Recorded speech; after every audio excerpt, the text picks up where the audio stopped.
Topic है विशिष्ट प्रतिरोध। कल के ओम के नियम के बाद नेक्स्ट टॉपिक है वो विशिष्ट प्रतिरोध है। तो विशिष्ट प्रतिरोध होता क्या है? प्रतिरोध जो परिभाषा लगाई थी उसके बाद उसकी स्पेशल क्वालिटी निकल के आती है, उसे बोलते हैं विशिष्ट प्रतिरोध। परिभाषा देखते हैं।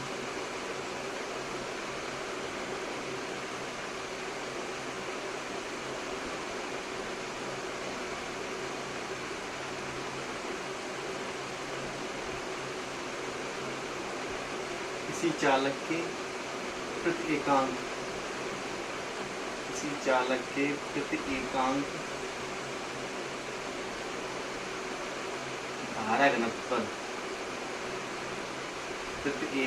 धारा घनत्व पर उपस्थित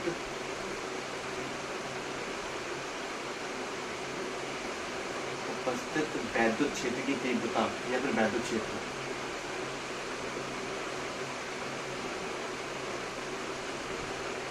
विशिष्ट प्रतिरोध कहलाता है। विशिष्ट प्रतिरोध कहलाता है।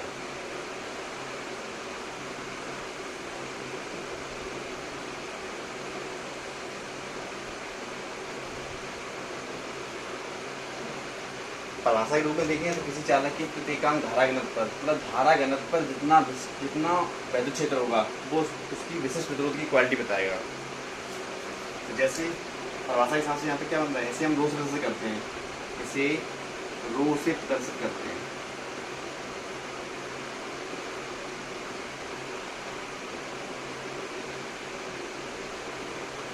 तो कौन हो जाएगा, रो बराबर E/J।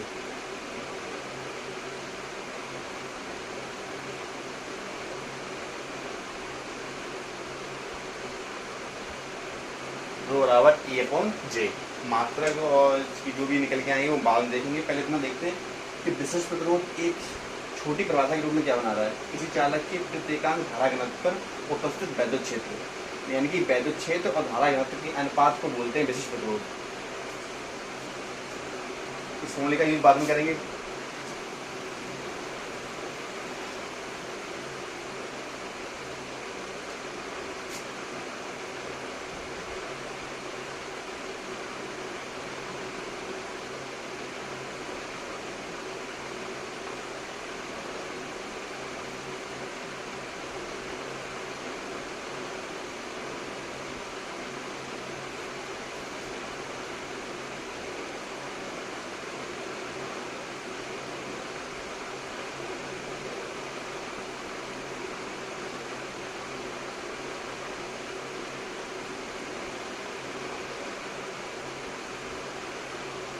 इससे समझते हैं। तो विशिष्ट प्रतिरोध से निकलने हुई इक्वालिटी है। जैसे हम कहते हैं कि ये प्रतिरोध हो गया। अब प्रतिरोध के बारे में जो जानकारी थोड़ी सही से दे रहा है उसे बोलते हैं विशिष्ट प्रतिरोध। स्पेशल रेजिस्टेंस, तो स्पेसिफिक रेजिस्टेंस का खुद ही वर्ड समझ में आ रहा है कि एक स्पेशल प्रकार का प्रतिरोध है। तो प्रतिरोध जो है वो उसकी डिपेंडेंसी देखते हैं कि प्रतिरोध जो है किस पर डिपेंड करता है। तो यहाँ पे लंबाई लिखी है, लंबाई जानते हैं सब लोग क्या है, ये मार्कर ले लिया, ये मार्कर क्या हो गई, ये लंबाई हो गई।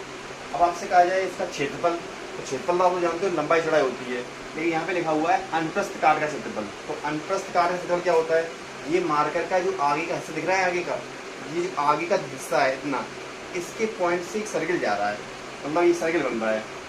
इस जगह को बोलते हैं क्या, अनुप्रस्थ काट का क्षेत्रफल। तो अनुप्रस्थ काट का क्षेत्रफल किसी वृत्त के लिए क्या होगा, पाई आर स्क्वायर। पूरा एरिया कवर नहीं करता, पूरा एरिया कवर करेंगे तो यहाँ पे क्या लगेगा, एल भी लगेगा और पाई स्क्वायर भी लगेगा। तो पूरा जो बनेगा वो क्या बन जाएगा, 2πRh। बेलन का जो वक्र पृष्ठ है या क्षेत्रफल है वो होता है 2πRh। लेकिन ओनली अनुप्रस्थ काट का क्षेत्रफल ले रहे हैं तो उसकी सिर्फ मार्कर का नीचे का जो पार्ट है या फिर ऊपर का पार्ट है उस जगह को बोलते हैं अनुप्रस्थ काट का क्षेत्रफल। इसे कैसे करते हैं, पाई आर स्क्वायर से। तो विशिष्ट प्रतिरोध की परिभाषा एक छोटे फॉर्म में बनाई थी, तो वो निकला था रो बराबर E/J। ई वैद्युत क्षेत्र और जे धारा घनत्व। अब बात कर रहे हैं विशिष्ट प्रतिरोध को थोड़ा डीपली डिफाइन करने के लिए। तो डीपली डिफाइन करने के लिए हम प्रतिरोध के बारे में जानकारी ले रहे हैं और प्रतिरोध के संबंध से जो निकलेगा एक गैस, एक मेहमान तरेगा, उसको बोलेंगे क्या, विशिष्ट प्रतिरोध।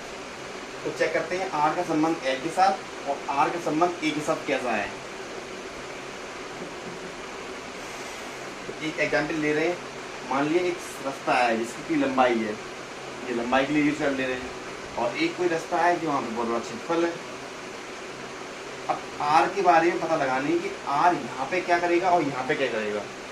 मान लिया एक रास्ता आपका लंबाई के हिसाब से रास्ता है और यहाँ पे बहुत सारे पत्थर बिछा दिए गए, पत्थर यहाँ पे डले हुए हैं, कंकड़ पत्थर वगैरह, और ये जगह जो ज़्यादा है यहाँ पे पत्थर डले हुए हैं।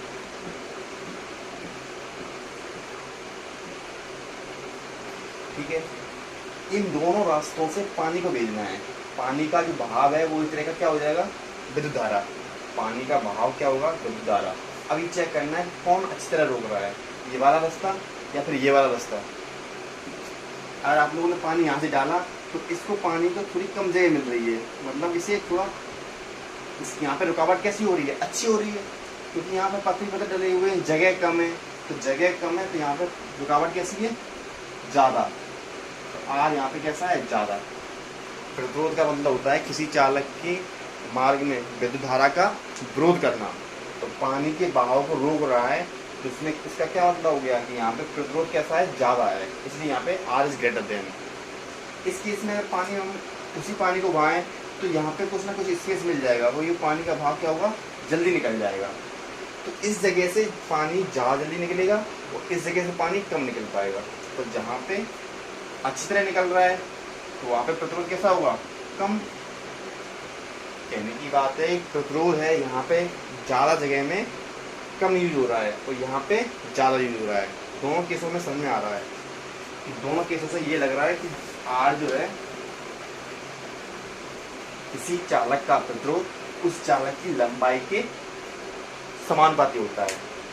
समानुपाती का मतलब है अगर पाइप बहुत लंबा है, तो पानी थोड़ी देर में पहुंचेगा। तो यहाँ पे जो आर का संबंध है वो एल से कैसा आ रहा है, समानुपाती का। चालक की लंबाई जितनी ज़्यादा होगी प्रतिरोध उतना ज़्यादा होगा। आपसे कहा जाए कि एक वायर यहाँ से लेके वहाँ तक की है, बहुत लंबी वायर है 100 मीटर की, और 100 मीटर की लंबी वायर है, जैसे करंट देंगे तो बहुत देर में पहुँचेगा। तो यानी कि देर में पहुँचेगा, इसकी लंबाई ज़्यादा है तो प्रतिरोध ज़्यादा हो गया। क्षेत्रफल की बात कर रहे हैं, अनुप्रस्थ काट का क्षेत्रफल, वो ऐसे कि क्या है, व्युत्क्रमानुपाती। मतलब इसका जो साइज अगर छोटा ले रहे हैं, बड़ा साइज ले रहे हैं, जल्दी ज़्यादा पहुंच जाएगी, छोटा साइज लेंगे तो रोड क्या होगा, प्रतिरोध को प्रॉब्लम होगी। तो आर का संबंध क्षेत्रफल के साथ कैसा आ रहा है, व्युत्क्रमानुपाती का, क्योंकि इसमें स्पेस ज़्यादा हो जाएगा। समीकरण नंबर 2, समीकरण नंबर 1 व 2 को इकट्ठा करें हम 1 व 2 से, तो मिलेगा आर प्रोपोर्शनल एल बटे ए।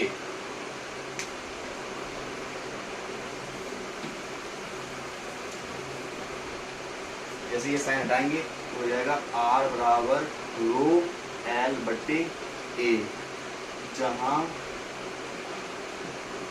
रो नियतांक है, कांस्टेंट है,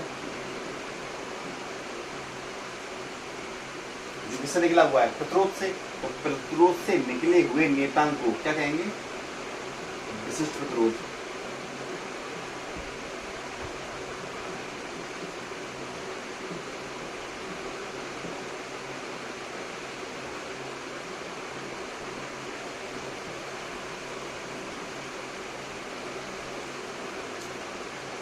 देखते हैं मात्रक क्या होता है इसका। मात्रक किसका हो जाएगा, किसका निकालना है, रो का मात्रक। आर बराबर हमारे पास फॉर्मूला क्या है, रो एल बटे ए। तो रो एल बराबर आर का ए में आर ए, रो बराबर आर ए बटे एल। मात्रक निकालें, मात्रक हो जाएगा इसका आर का ओम,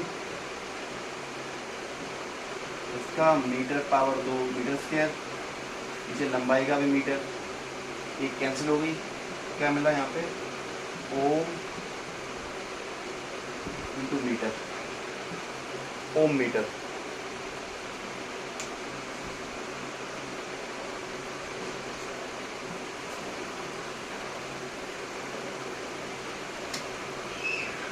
आपसे कहा जाए कि विशिष्ट प्रतिरोध या प्रतिरोधकता, एक ही बात है दोनों वर्ड, विशिष्ट प्रतिरोध या फिर प्रतिरोधकता, रेसिस्टिविटी बोलते हैं।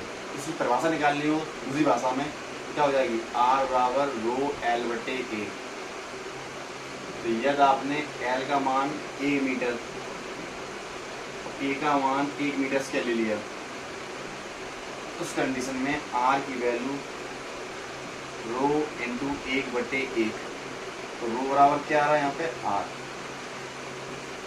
तो यहाँ पे जो रो की वैल्यू आई वो आर के रूप में आई है। कब, जब आप लोगों ने एल और ए की कंडीशनल न्यूमेरिकल वैल्यू पुट की है, एल की 1, ए की भी 1, दोनों कंडीशनों में आर रो के बराबर हो रहा है। तो किसी चालक का वैद्युत प्रतिरोध उस प्रतिरोध के बराबर होता है जिसकी लंबाई 1 मीटर तथा अनुप्रस्थ काट का क्षेत्रफल 1 मीटर स्क्वायर हो। किसी 1 मीटर लंबे चालक पर अनुप्रस्थ काट का क्षेत्रफल 1 मीटर स्क्वायर हो, तब उस कंडीशन में किसी चालक का वैद्युत प्रतिरोध उस प्रतिरोध के बराबर होता है। ठीक है, किसी चालक का वैद्युत प्रतिरोध वह प्रतिरोध है जो किसी भी चालक की एकांग लंबाई या 1 मीटर लंबाई पर पृष्ठ क्षेत्रफल 1 मीटर स्क्वायर होना चाहिए। तो हमारे पास फॉर्मूला है आर बराबर रो एल बटे ए, ये सिद्ध हो गया। तो आपसे कहा जाए कि आर बराबर रो एल बटे ए को सिद्ध करना है, तो आपके पास ये तरीका है। प्रतिरोध है लंबाई के समानुपाती होता है, प्रतिरोध अनुप्रस्थ काट के क्षेत्रफल के व्युत्क्रमानुपाती होता है। समीकरण नंबर 1 व 2 इकट्ठा करेंगे और दोनों के बीच में कांस्टेंट साइन आएगा जिसे बोलते हैं रो। इसकी सेकंड मेथड और है,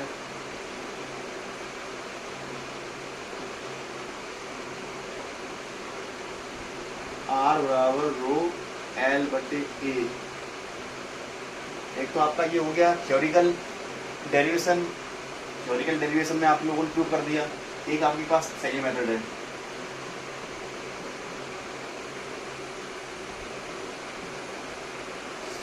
ये पीडीएफ पे नहीं मिलेगी इसलिए इसको थोड़ा नोट कर लें आप लोग। तो आर बराबर रो एल बटे ए में करना क्या है,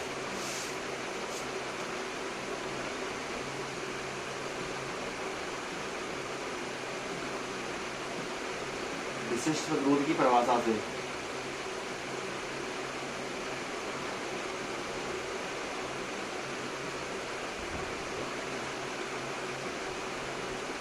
क्या फॉर्मूला है हमारे पास प्रतिरोध का, मैंने बताया था रो बराबर ई अपॉन जे। समीकरण नंबर 1, यहाँ पे ई क्या चीज है, वैद्युत क्षेत्र। यदि वैद्युत क्षेत्र हम निकाल चुके हैं ओम के नियम में, ई बराबर आया था वोल्टेज अपॉन दूरी क्या थी यहाँ पे, डी।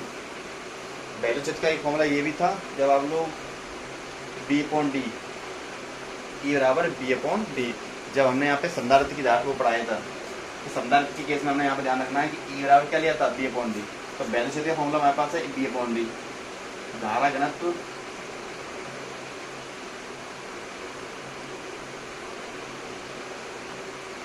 जे बराबर आई अपॉन ए। तो ई पर जे के मान 1 में रखने पर, ई और जे के मान किसमें रख रहे हैं, 1 में रखेंगे, क्या हो जाएगा, रो बराबर ई की value D upon D, sorry capital बनाना विभांतर है, और नीचे आई अपॉन ए, रो बराबर B A upon I D, rho की रो बी अपॉन आई, या फिर बी बराबर क्या लिखते हैं यहाँ पे, आई आर, कौन का नियम, बी बराबर आई आर, और नीचे डी, और आई चल रहा था, आई से आई कैंसिल, तो यहाँ मिल रहा है हमें आर ए बराबर रो डी। तो आर बराबर रो डी अपॉन ए, तो हमें आर बराबर रो डी अपॉन ए लाना था। ये डी क्या चीज है, दूरी, और यहाँ पे क्या होगी, वो लंबाई।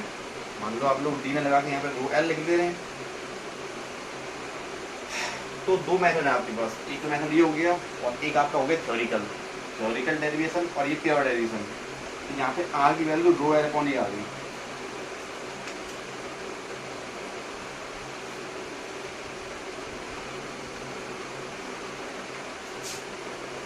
स्क्रीनशॉट ले लो उसका।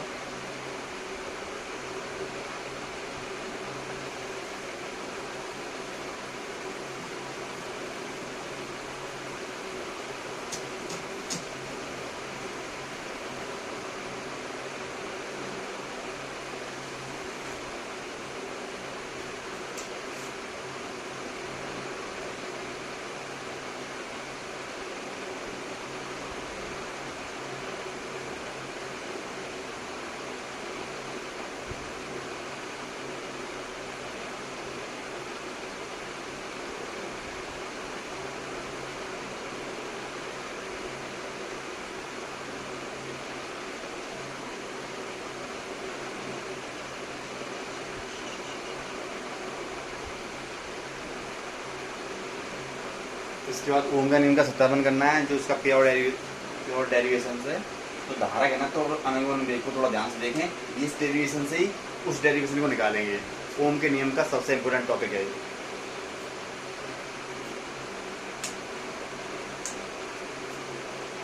तो धारा घनत्व के लिए क्या चाहिए हमें? धारा चाहिए। यहाँ लिख रहे हैं माना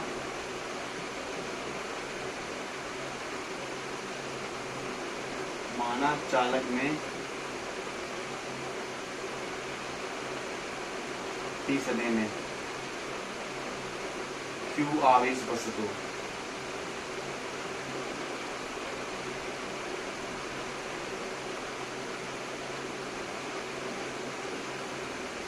Q आवेश तो हमें क्या मिलेगा? जब धारा घनत्व लाना है हमें, और धारा घनत्व के लिए क्या चाहिए? I।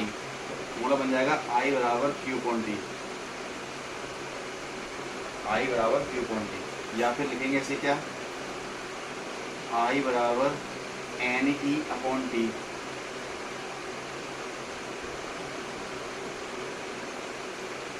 NE आवेशों का क्वांटिटी टर्म में, फर्स्ट चैप्टर में आवेशों का क्वांटिटी का पहले टॉपिक है। तो उसमें Q बराबर क्या था? NE। N क्या चीज़ है? इलेक्ट्रॉनों की संख्या, और E क्या चीज़ है? मूल आवेश 1.6 इंटू 10 की घात -19। यहाँ पे I बराबर NE अपॉन T आ गया। समीकरण नंबर 1।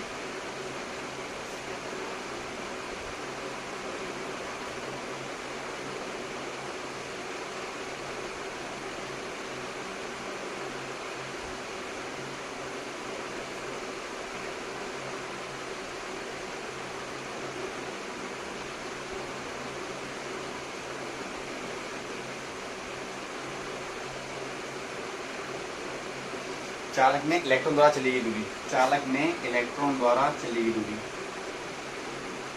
चालक में इलेक्ट्रॉन द्वारा चली गई दूरी। तो चली गई दूरी के लिए हम थोड़ा क्या लगाएंगे? चाल बराबर दूरी बटे समय। चाल बराबर दूरी बटे समय। तो यहाँ पे निकालने की हमें, यहाँ पे दूरी मतलब इलेक्ट्रॉन ने किसी चालक के अंदर कितना कवर कर लिया, मतलब कितनी दूरी चली गई वो। इसको हम माध्य मुक्त पथ और कह सकते हैं, माध्य मुक्त पथ। तो यहाँ से दूरी का अगर मान निकालें, चाल तो आपकी क्या होगी यहाँ पे? वेग। वेग कैसा है? अनुगमन वेग, इसलिए यहाँ पे क्या लेंगे? BD। तो यहाँ पे दूरी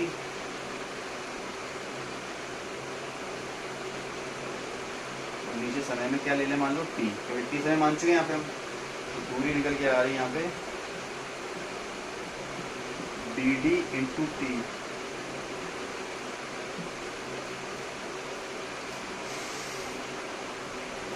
टोटल देखते हैं। धारा घनत्व और अनुगमन वेग, दो कंडीशन लगी हुई है। धारा घनत्व के लिए हमने क्या किया?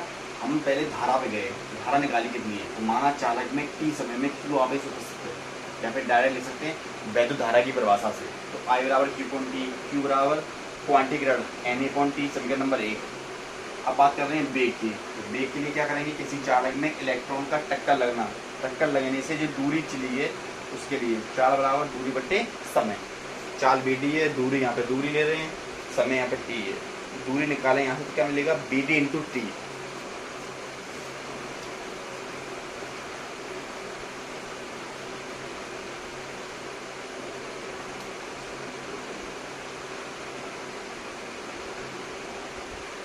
चालक की धार पर, यानी कि चालक का आयतन, उसमें कितना कवर कर रहा है। तो आयतन का फॉर्मूला है L into B into H. L into B तो यहाँ पे मिला दें, क्या बन जाएगा, क्षेत्रफल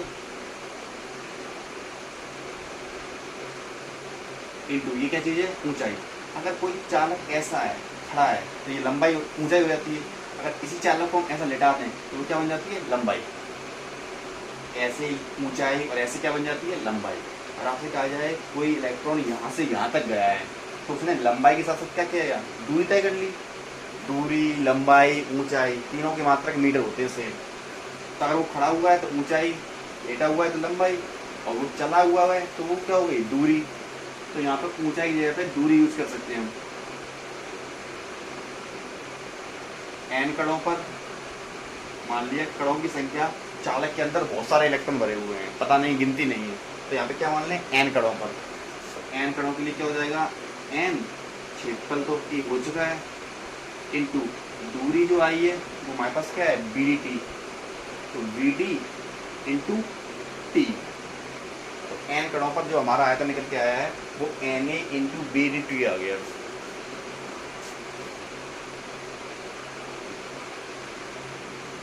एन का मान समीकरण 1 में, एक क्या समीकरण था हमारा, आई बराबर था एन ए डी डी और टी। यहाँ से सॉरी, पहला फॉर्मूला था हमारा था, समीकरण नंबर 1 क्या था, आई बराबर क्यू पॉइंट टी था। आई बराबर था क्यू पॉइंट टी। आई बराबर क्यू पॉइंट टी, यहाँ पे एन क्या क्या दिया था हमने, एन ई। तो पहला समीकरण था N E upon T, N E upon T. तो यहाँ से एन हटा दे रहे हैं, एन की जगह क्या यूज करेंगे हम, N A D D T, बगल में था क्या, ई। समीकरण नंबर 1 था आई बराबर क्यू अपॉन टी, क्यू की जगह पे N A upon T, N की जगह पे N A B D T, 4 term रखे थे हमने, और बगल में ई की ई और नीचे टी की टी। टी से टी क्या हो गया, कैंसिल। आई बराबर आ गया एन ए बी डी और ई। किसी चालक की वैद्युत धारा आई और किसी चालक के अनुगमन वेग वी डी में संबंध है।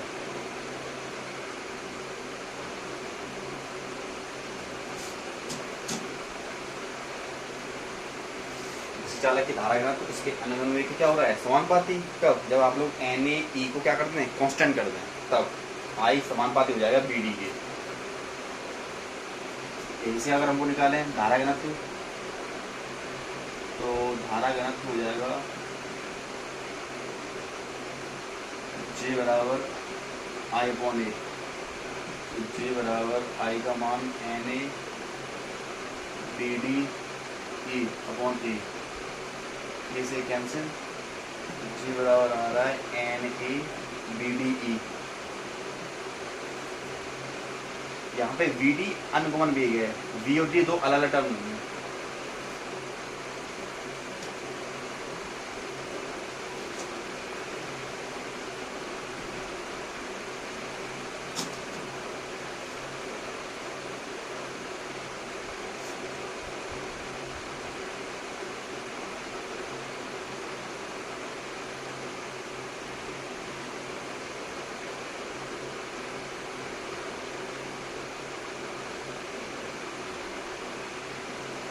नेक्स्ट है ओम के नियम का सत्यापन। तो ओम के नियम का सत्यापन अभी किया था लेबोरेटरी में। लेबोरेटरी के लिए मतलब हमने जो सामान यूज किए थे, वोल्टामीटर, अमीटर, उसमें निकाला था प्रैक्टिकली और ग्राफिकली।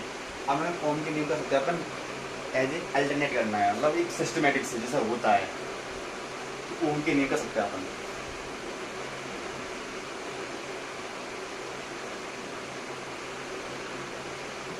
हमने मान लिया कि कोई चालक है, कोई चालक पदार्थ है, इसमें इलेक्ट्रॉन भरे हुए हैं। इलेक्ट्रॉन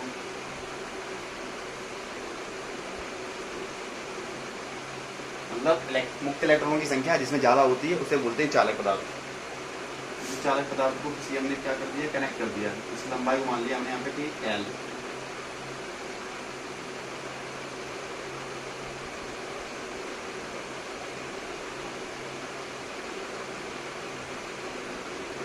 बना दी क्या, बैटरी।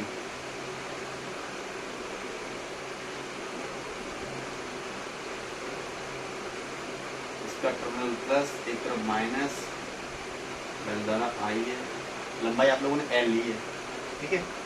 तो भाषा क्या लिखेंगे, माना एल लंबाई का कोई चालक है, जैसे वैद्युतधारा आई देने पर उसे एक बैटरी से जोड़ देते हैं। माना एल लंबाई का एक वैद्युत चालक जो V वोल्ट की बैटरी से जुड़ा हुआ है, इसके एक सिरे पर प्लस एक सिरे पर माइनस है।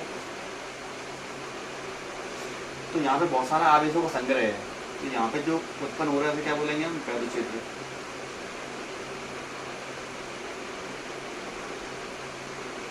ठीक है, हम वैद्युत क्षेत्र में यहाँ पे इलेक्ट्रॉन टकरा रहे हैं आपस में, एक बल भी लगेगा, ठीक है।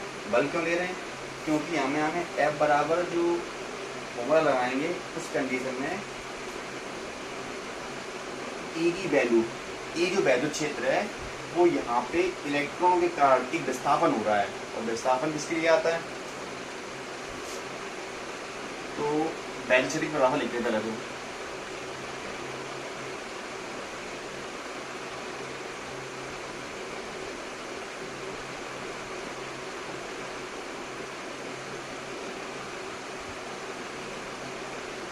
वैद्युत की परिभाषा क्या है, किसी एकांक आवेश पर उपस्थित वैद्युत बल। क्यों यहाँ पे क्या चीज है, आवेश, और आवेश यहाँ पे क्यों यहाँ पे क्या लिया गया है, E बराबर क्या हो जाएगा, ma अपॉन E। जो आवेश है वो यहाँ पे क्या है, मुक्त इलेक्ट्रॉन है, और मुक्त इलेक्ट्रॉन कितना है यहाँ पे E है। F बराबर क्या लगाया है मैंने, ma, m यहाँ द्रव्यमान है, किसी कण का द्रव्यमान है, और A क्या हो गया, त्वरण। अब यहाँ पे त्वरण आ चुका है, अब त्वरण आने के बाद क्या आता है, वेग, तो वेग ले आएंगे यहाँ से, तो E बराबर m बटे E लग गया एक समीकरण नंबर 1। एक L लंबाई के पर V वोल्ट लगा हुआ है, L लंबाई पर V वोल्टेज है, तब E बराबर फॉर्मूला क्या होगा, D अपॉन D, तो D तो है नहीं, यहाँ पे क्या लगा दें, L समीकरण नंबर। तो एक वैद्युत क्षेत्र का फॉर्मूला वैद्युत क्षेत्र के वैद्युत बल के रूप में, और एक विभव के रूप में। एक फॉर्मूला हमारे पास ये है और एक फॉर्मूला हमने ये है, दोनों को बराबर करना है बस। क्या हो जाएगा, समीकरण नंबर 1/2 से, समीकरण 1/2 से ma अपॉन क्यू बराबर b upon L, b upon L. तो यहाँ से हम निकालेंगे a की वैल्यू, a त्वरण निकल के आ रहा है vl vq अपॉन m जाएगा डिवाइड में। तो हमें यहाँ पे जो a की वैल्यू मिली है वो क्या मिली है, vq अपॉन ml। के प्रथम समीकरण से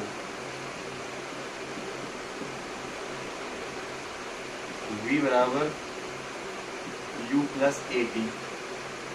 आप लोग जानते हैं v यहाँ पे क्या हो गया, vd, चालक पे जो इलेक्ट्रॉन है वो प्रथम स्थिति से स्टार्ट हो रहे हैं गति करना, तो यहाँ पे प्रारंभिक वेग कितना लेना है, 0। वेग को ले लिया हमने अनुगमन वेग, क्योंकि इलेक्ट्रॉनों की बात हो रही है। ए यहाँ पे vq अपॉन ml है, टी को क्या लिखते हैं हम लोग, टाउ। किसी चालक के अंदर इलेक्ट्रॉनों की क्रमागत जो दूरी होती है उनमें लगे टक्करों के समय को बोलते हैं टाउ। तो यहाँ से vd की वैल्यू आ रही है vq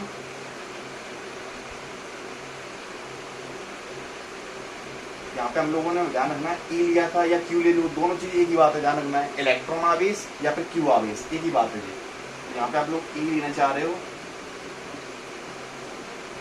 तो E ले सकते हो, ठीक है। E और Q एक ही बात है।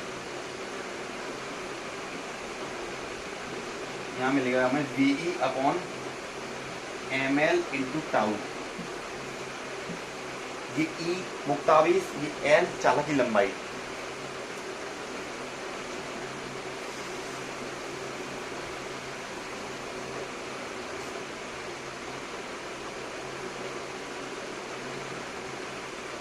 वैद्युतधारा तथा अनुगमन वेग के संबंध से आई बराबर फॉर्मूला था हमारे पास Na BD E, आई की आई, एन की एन, ए की ए, बी डी की वैल्यू हमारे पास क्या है, अनवन भी आया निकल के, बी ई, नीचे एम एल और टाउ, तो बगल में ई हो रही है।